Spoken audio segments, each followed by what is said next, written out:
ए बाबा यूपी में का बा?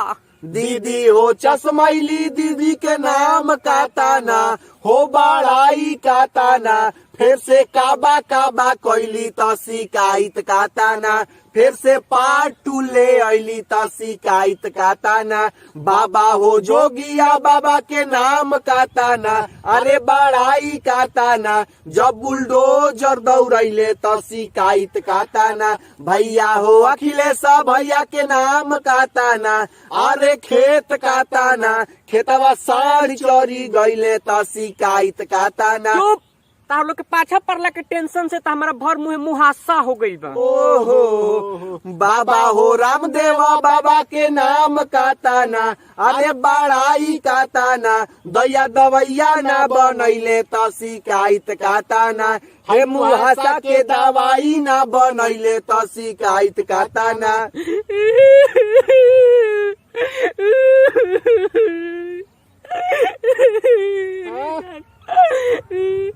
अब हमारे पर्सनली अटैक कर बोलो हमारा मुहासा पगित गई बो।